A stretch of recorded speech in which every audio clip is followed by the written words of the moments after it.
appel de quelques minutes.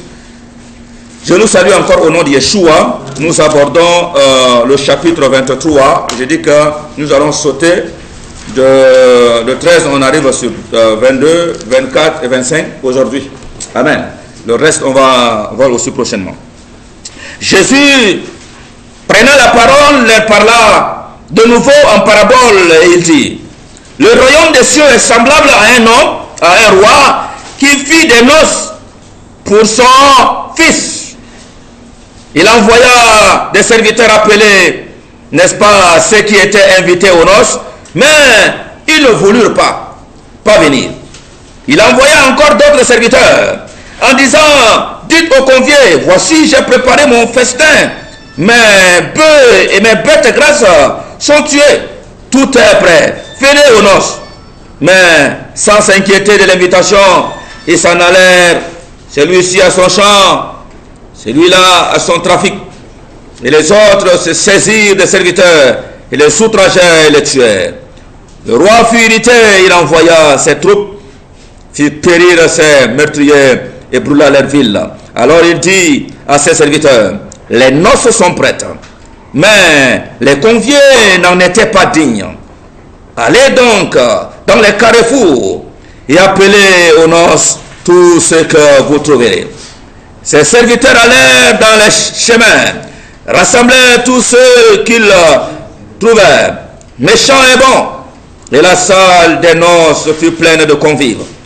Le roi entra pour voir ceux qui étaient à table, et il aperçut là un homme qui n'avait pas revêtu un habit de noces.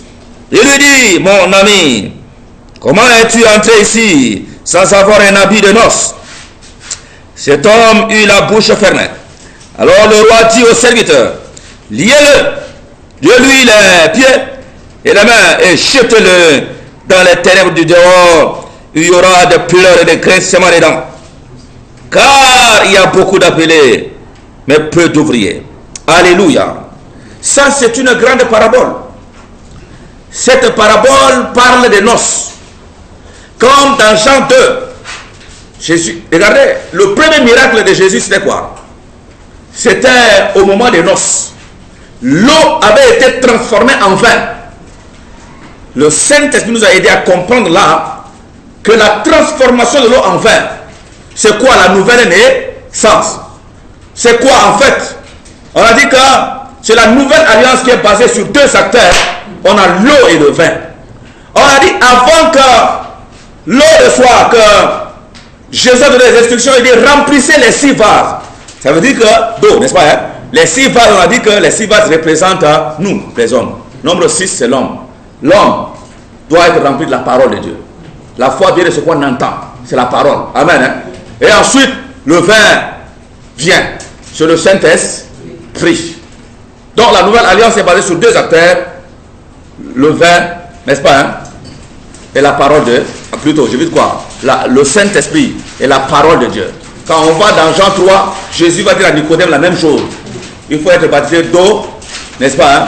Être né d'eau et né de l'Esprit. C'est la même chose. Jean 1, 12, c'est la même chose.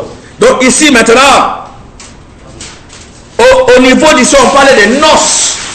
Les noces, c'est quoi? Ce sont les célébrations en quelque sorte de mariage. Hein? Festivité de mariage. Et nous, l'église, nous constituons quoi? L'église est quoi? L'épouse de Jésus-Christ. Au niveau individuel, toi tu es l'épouse, moi je suis l'épouse, je suis la femme, toi tu es la femme, Jésus-Christ est notre époux à nous tous. L'ensemble nous constituons un corps. On a dit l'église qui va être enlevée, ce n'est pas église de Dieu, ce n'est pas église baptiste, ce n'est pas... Non. Dieu regarde un seul troupeau dans le monde entier, constitué de noir, de jaune, de chocolat, de tous ces gens-là. C'est un seul troupeau. Dans ce troupeau-là, peut-être que si on va à l'église baptiste, il y a une seule personne. On va à l'église de Dieu telle, il y a une seule personne. On va dans telle et une seule personne qui vit réellement. Amen. Avec le Seigneur. Il est dans l'église. Et dans cette église, il y a aussi les morts. Les morts, il y a aussi les gens, les pierres, les Paul sont dedans. cette église qui sera enlevée. Alléluia. Donc cette église constitue ce qu'on appelle quoi? L'épouse de Jésus. C'est pourquoi on parle des noces. Alléluia. Donc si dans la Bible noces revient, d'abord lisons encore Apocalypse 19 pour Apocalypse 19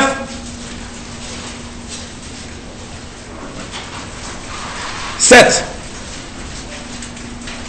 8. Je peux lire, non? Réjouissons-nous et soyons dans l'allégresse et donnons-lui gloire, car les noces de l'agneau sont venues et son épouse s'est parée. Son épouse est qui? L'église. Toi et moi. C'est parée. C'est quoi? Porter la parure. Elle s'est rendue belle. Amen. Et parure, c'est quoi? C'est la sainteté. Ah, l'épouse s'est parée. Elle s'est préparée très bien. Et il lui a été donné de se vêtir d'un fin lin éclatant. Ça aussi les paroles. Pur, car le fin lin, n'est-ce pas, c'est la justice des saints. Donc, on voit la robe de mariage. Le fin lin. C'est pas ça? Ok. Qu'est-ce qu'on a lu ici tout à l'heure? Il y avait eu la parabole du quoi? Il y avait eu des gens qui étaient destinés. La Bible dit dans Jean, Jésus est venu chez les siens et les siens l'ont rejeté. Alléluia. Donc, il y avait eu des gens qui étaient destinés. Tout ça, c'est le plan de Dieu. Ce n'est pas que le Seigneur a oublié. Non, non. Le Seigneur s'est révélé d'un peuple pour se révéler au monde. C'est lui qui a tracé le plan comme ça. Amen. Et c'est lui-même qui a endurci le cœur. C'est lui, c'est un historien. Il écrit son histoire. Amen. Donc, et alors, il dit, allez les inviter. C'est eux qui sont conviés à ça. Les Juifs, si vous voulez. Israël. Ils sont allés les informer. Tel dit non, je vais au champ. Tel autre dit non, moi j'ai mes affaires, j'ai le mariage. Tel autre dit non, laissez-moi tranquille là. Alléluia. Jésus va dire la même chose dans Matthieu 25. Il va citer le cas de Sodome, ou il va citer également le cas de Noé. Même chose. Il dit non, laissez-nous tranquille. Ok. Deuxième fois encore, on les invite, on les attend, encore. Combien de prophètes ont été tués? Amen. Il a dit ok, d'accord. Allez maintenant dans les coins de la rue à trouver tous ceux qui sont là, invitez-les. C'est pourquoi il y a eu une parenthèse, le salut est donné au monde entier. Alléluia. La parole de l'évangile, la bonne parole, c'est ça. Allez invitez-les aux noces, c'est ça. Ça fait déjà combien d'années? 2021 ans déjà. C'est selon le calendrier grégorien ou bien quoi on dit là. 2021 ans déjà d'appel où ça retentit dans les coins de la rue. Et la Bible parle des temps des nations. C'est ça notre temps. Et c'est le recrutement des gens pour aller aux noces. Beaucoup de, je vous dis, ces noces, c'est une vérité. Beaucoup de gens, même peut-être parmi vous ici, il y a des gens qui ont, je ne sais pas s'il y a des gens qui ont vu le Seigneur les a enlevés, j'ai déjà vu ça. Beaucoup de gens, le Seigneur les a ouverts les yeux. Beaucoup de gens, le Seigneur les a enlevés, ils sont allés. Ils ont vu même le lieu de noces. N'est-ce pas que dans Jean 14, le Seigneur a dit quoi? Je repars, je prépare une place. Quand j'aurai préparé, je reviendrai vous chercher. Il dit, moi Jésus, je ne peux pas vous mentir. Je repars, je vais revenir. Alléluia. Et on est en train d'attendre les noces. L'Apocalypse parle des noces. Noces, c'est le mariage. Donc pendant que nous faisons le culte, nous sommes là en adoration, c'est le temps de noces en préparation. Voilà, avant vous de noces. C'est ça les cultes que nous faisons. C'est le temps d'adoration de louange. C'est le temps de noces. Et c'est le temps de noces dans Jean 2. Noces sans le vin, ça ne marche pas. C'est pourquoi l'adoration sans le Saint-Esprit, bien aimé, ça ne marche pas. Ah, nous devons chercher à être remplis du Saint-Esprit. Alléluia. Donc nous attendons le temps des noces. L'enlèvement va se passer d'un moment à l'autre. Et nous allons prendre part à ces noces. Mais il y a une condition qui a été fixée. quelqu'un se trouvait parmi les autres et n'avait pas porté l'habit de noces, n'avait pas porté la robe. Combien de fois quand vous regardez le Seigneur dans la vision, vous regardez, vous avez en robe, mais la robe est tachetée. Ça veut dire qu'il y a le péché. Quand quelqu'un vous donne une vision, vous regardez quelqu'un en robe blanche, mais quand le pou est tacheté quelque part, il y a un péché. Et tu dois confesser. Alléluia. Cette personne n'était pas digne parce qu'elle n'avait pas porté la robe de mariage qui doit être éclatante. Donc la robe de mariage, c'est la sainteté. Et Hébreux 12, ça nous dit quoi? Recherchons la paix et la sanctification sans laquelle personne ne verra le Seigneur. La sanctification. Cette parabole des noces nous fait comprendre que tout le monde, n'est-ce pas, est appelé. Mais ce sont les élus qui doivent avoir part à ces noces. Les élus, ce sont ceux qui portent la robe blanche, qui portent la robe de mariage. Ce sont ceux qui vivent une vie de sanctification. Ce sont ceux qui se sacrifient pour vivre la vie de sanctification. C'est le sacrifice. Vivre une vie de sanctification, c'est le sacrifice. Surtout maintenant avec les jeunes là. Les belles filles, les beaux garçons. Life, on appelle ça life, vie. Te maintenir dans la sainteté, c'est pas facile. Porter les habits de sainteté, c'est pas facile. Ils vont te qualifier de... Toi, tu es en retard. Tu es villageois. C'est la raison pour laquelle les sœurs ne peuvent pas supporter. Il faut forcément les mèches, il faut les perruques, il faut les poils, les boucles d'oreilles, il faut beaucoup de choses. Amen. Sinon, tu es à côté du monde. Alléluia. Mais si tu veux aller au ciel, la vision, nous devons avoir la vision du ciel. Et ils ont la vision du monde. Mais nous devons avoir la vision du ciel. On s'en fout. C'est pas ça. C'est comme ça. Alléluia. La condition pour aller au ciel, habille-toi en robe blanche. C'est la raison pour laquelle, Seigneur, est-ce que ma robe est bien blanche? Il y a des questions folles. Folles selon le monde. Amen. Je nous dois dire de mon mari, mais est-ce que je suis prêt pour le mariage là même? Alléluia. Si la trompette sonne aujourd'hui, est-ce que ma robe est bien? Ou bien il y a des taches?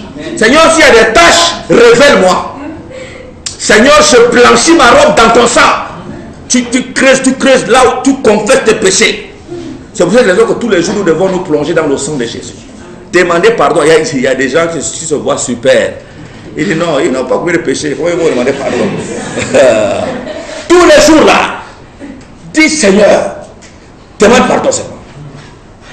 Parce que nous voyons des choses qui nous suivent. La télévision nous suit. Internet nous suit. Tu entends, tu vois des choses tellement. Et nos péchés, la plupart de nos péchés que nous commettons, c'est dans les pensées. Et Dieu conseille là-bas. Par jour, nous couchons avec combien de femmes, avec combien de garçons, dans les pensées. Alléluia. Nous bénissons le Seigneur pour cela. Et maintenant, on va progresser. On va glaner parce qu'on ne peut pas lire de façon continue. Jésus va nous dire un peu plus loin, il dit en ce qui concerne l'heure, tout ça là. Non, ça c'est, excusez-moi. Voilà. Maintenant, on arrive... après, il va parler au niveau 38. Bon, ils vont lui poser la question par rapport à cet homme qui s'est marié avec cette femme. Amen. Hein? Cet homme est déjà mort. Et ils vont lui poser la question sur les Sadducéens. Eux, ils ne croyaient pas en la résurrection et tout ça. Amen. Les Sadducéens ne croyaient pas en la résurrection. On a posé la question à Jésus-Christ. On dit, mais cet homme-là, par exemple, là, le jour de la résurrection, comme vous dites qu'il y a la résurrection là, au jour de la résurrection là, c'est quelle femme qui va être sa femme même? Parce que c'est cette femme. La première est morte. En fait, je dis quoi? Non. Elle est... Non, l'homme l'a prise. Après, l'homme est mort. C'est pas ça? Son frère l'a prise. Il est mort comme ça. Jusqu'à 7. La même là a connu 7 hommes comme ça là. Et le jour de la résurrection, Elle va revenir à qui? Jésus a dit non, on n'a rien compris. Le jour de la résurrection, nous allons être comme des anges, dans la gloire comme des anges. Alléluia.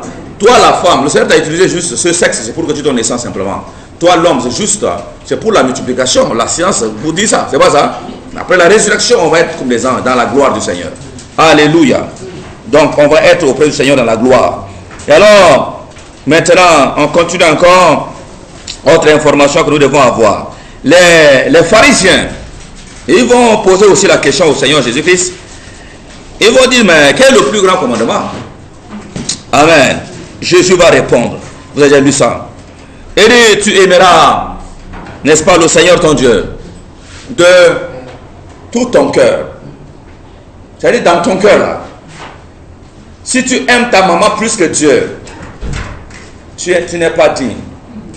Si tu aimes ton père, ta mère, tu aimes l'argent dans ton cœur plus que Dieu,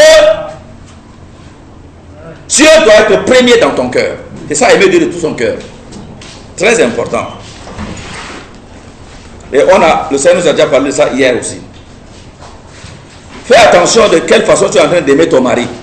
Fais attention de quelle façon tu es en train d'aimer ton frère. C'est-à-dire que arriver à l'idolâtrie là. Sans toi, ma vie n'est rien. Sans toi, là, je suis foutu. Sans toi, non. C'est toi qui es tout pour moi.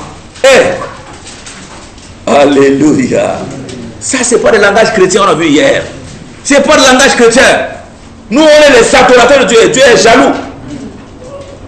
Regardez, c'est pour cette raison, quelquefois, quand tu aimes tellement ton père, Dieu, pour te sauver, Dieu enlève ton père, là, par la mort.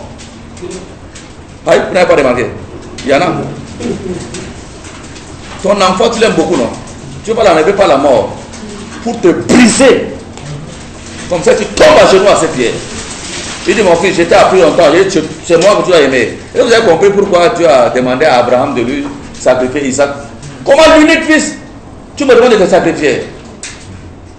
Mais Abraham, sa foi, c'est ça. Abraham est allé sacrifier. Il est allé, il a pris le couteau, il dit, je décide d'aimer Dieu plus que mon fils. Parce que Dieu a remarqué qu'Abraham, toi, dans le cœur d'Abraham, bon, Isaac est en train de prendre la place. Ça ne peut pas aller. Amen. Dieu dit à Abraham, il va le sacrifier. Une épreuve terrible. Alléluia. Mais Abraham, par la grâce du Saint-Esprit, a réussi. Et là, Dieu était en train de nous dire quoi? Faisons attention. Quand tu fais attention, tu aimes trop ton Isaac. Ton Isaac va mourir. Alléluia. Ton Isaac doit mourir pour que Dieu te sauve parce que tu es idolâtre. Si pendant ce temps, il ne va pas te prendre parce que tu es adorateur de cette chose ou bien de cette personne. Donc, nous devons aimer Dieu de tout notre cœur. Chacun va voir dans son cœur. Dans ton cœur, il y a qui? C'est toi qui réponds à cette question. Si ce n'est pas Dieu, mets Dieu en première position. Alléluia.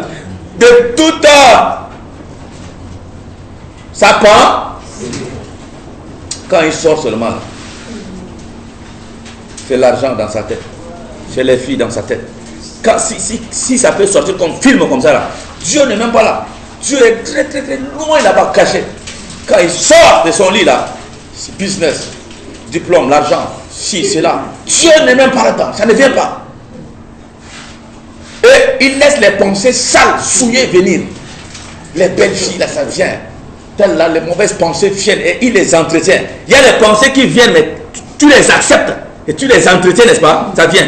Quand c'est comme ça, c'est ça. C'est ça, c'est une pensée souillée, sale, c'est de péché déjà. Or, si je dois aimer Dieu de toute ma pensée, les mauvaises pensées, je les rejette. Je les rejette. Je ne dis pas que ça ne va pas venir, ça va venir, on est des hommes. Ça va venir, mais je rejette. Je suis en train de sanctifier ma pensée pour garder la pensée, ce qui est bien, ce qui est juste, ce qui est agréable. La Bible dit que ce qui est juste, ce qui est bon, ce qui est agréable fasse l'objet de nos pensées. Donc je combats de sorte à rejeter les mauvaises pensées. Je suis en train d'aimer Dieu de toute ma pensée. Je pense à Jésus. Je pense à l'œuvre de la croix. Je pense à comment il m'a sauvé. Je pense à comment il me garde tous les jours. Je pense à comment il me donne à manger. Je me dis, est-ce que moi là je mérite de dormir sous le toit? Combien de gens qui dorment dehors? Je pense à ses bienfaits. Je pense. Quand le diable amène un problème, il me dit, mais est-ce que ton Dieu ne peut pas te sauver? Je pense à combien de fois il m'a sauvé hier avant-hier. Combien de fois il a ce qu'il a fait, il va encore faire. te mets à louer le Seigneur. Ça, tu es en train de sanctifier Dieu dans ta pensée. Écoutez, nos pensées, ce sont les théâtres de combat. Nos pensées, ce sont le champ, le terrain de foot, de maths. Faisons attention. Soit nous laissons Dieu gagner ça, soit nous laissons le diable occuper. Et aimer Dieu également de toute son âme. Amen. C'est l'âme qui doit être, notre partie spirituelle doit être sauvée, c'est l'âme. Nous, on est tripartite. On est également en trois personnes, si on peut dire ça. C'est pas ça. Comme Dieu est en trois personnes. On est unique en trois personnes. Dieu est unique, mais qui s'exprime en trois. Dieu n'est pas trois. Amen. Donc nous également, on a le corps. On a l'esprit. L'esprit là, ça c'est la partie de Dieu. C'est l'antenne de Dieu qui n'est pas la Dieu. Mais maintenant, l'âme, c'est notre esprit à nous. L'âme, c'est cette âme qui soit va aller en enfer, soit va aller au ciel. Amen. Donc aimer Dieu de toute son âme. L'âme soit est entraînée par la chair dans le péché, dans la poursuite, ou l'âme peut être entraînée par l'esprit, n'est-ce pas, dans ce qui est bon. Alléluia. Donc maintenant, l'âme, aimer de toute son âme, ça veut dire quoi? Ne pas vivre dans une vie de péché. À chaque fois que tu vis dans la vie de sanctification, ton âme est comme une épouse qui attend son mari. Hein? Quand on dit qu'on est épouse, c'est notre âme qui est épouse. Hein? Notre âme est l'épouse. Amen. Notre âme est là comme au salon. On imagine notre âme au salon, parée. C'est-à-dire habillée en robe de mariage qui est prête. Quand il dit, la mariée n'a qu'à sortir. L'âme sort, s'en va à la rencontre de son époux. Alléluia. Mais à chaque fois que nous venons de commettre le mensonge, c'est comme l'âme vient de recevoir une tache sur la robe. Et l'époux ne peut pas accepter. Non. Je me marie avec toi et toi tu es là, robe saleté, comme des déchets, comme ça éclaboussés. Je vais t'embrasser comment? C'est pas possible là. Donc, si la femme aime son mari, la femme se fait propre. C'est ça, aimer son mari par la sanctification de la maison. Mais une femme, tu rentres dehors, elle taquet, mon chéri, et puis elle est sale. Déchet des enfants là-bas, l'enfant vient de chez nous là-bas, là, plein, il y en a ici, plein. Elle prépare à côté, il y a des déchets, elle prépare là à côté. Tout ça, il y a des déchets ici, partout. Elle-même là, l'enfant a versé, là, il y a des déchets là partout. Elle dit, mon chéri, tu vas dire, mon chéri, tu vas accepter? Tu vas la taper. Va là-bas. Alléluia. Tu ne m'aimes pas. Aimer Dieu, c'est ça, aimer Dieu. Alléluia. Et aimer Dieu de toute sa force. Dieu veut que tu l'aimes de toute ta force. Tu vas jusqu'à 80 ans d'abord. Fatigué, tu ne peux pas marcher. Tu refuses. Amen. C'est maintenant tu dis tu veux servir le Seigneur. Tu as quelle force même? Est-ce que tu peux aller au président de la rue? Ta force à toi dans la jeunesse là. Mais pour l'œuvre du Seigneur. Les gens utilisent ça un peu. 2 heures, 3 heures là, ils gagnent des millions avec leur corps là. Quand ils travaillent un peu, du matin au soir, par mois ils ont des millions. C'est pas ça? Mais Dieu te dit, ton corps là, il faut l'aimer de tout ton cœur. Donc prends-toi toi-même, il faut l'aimer avec ça. Travaille pour lui, mets-toi l'œuvre pour lui, donne pour l'avancement, fais ton œuvre, alléluia, pour lui. Donc c'est un grand message codé. Et ça résume tout. Jésus a dit que ça résume tout, alléluia. Et nous devons aimer nos prochains comme nous-mêmes. Tu aimes ton frère, ta soeur, tu lui donnes à manger, tu le reçois, tu l'accueilles. Tu le conseilles. Alléluia. Très important.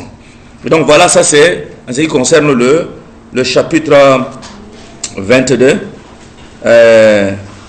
Voilà. Et vers la fin, il va leur poser la question, que pensez-vous de Fils de Dieu? Est-ce que Jésus va leur poser la question, est-ce que le Messie là est le fils de David? Et écoutez la réponse ici. Jésus va dire non, d'après ce qu'il a répondu, n'est-ce pas? Hein? Il dit, mais si Jésus est eux, ils vont dire, les pharisiens vont dire, mais Jésus a plutôt, le Messie là, est le fils de, le Christ là est le fils de David, n'est-ce pas? Hein? Jésus va dire non. Bon, mais si Christ est le fils de David là, le Messie là est le fils de David là, bon, mais comment la prophétie dans Somme dit que David lui-même a dit, le Seigneur a dit à mon Seigneur, assieds-toi à ma droite. Comment David qui est son père là, il va encore l'appeler Seigneur comment? Alléluia. La Bible dit qu'ils se sont tués. Amen. Et donc c'est pour dire que Jésus est de la lignée de David, c'est vrai. Amen. Mais il l'appelait fils de David. Alors le Bartimée l'appelait fils de David. Amen. Jésus était de la lignée, charnellement de la lignée de David. Mais il n'était pas ce qu'on appelle le fils de David. Jésus était en train de révéler ici que le Messie est même le créateur de David. Alléluia. Le Seigneur de David. Nous recevons cela.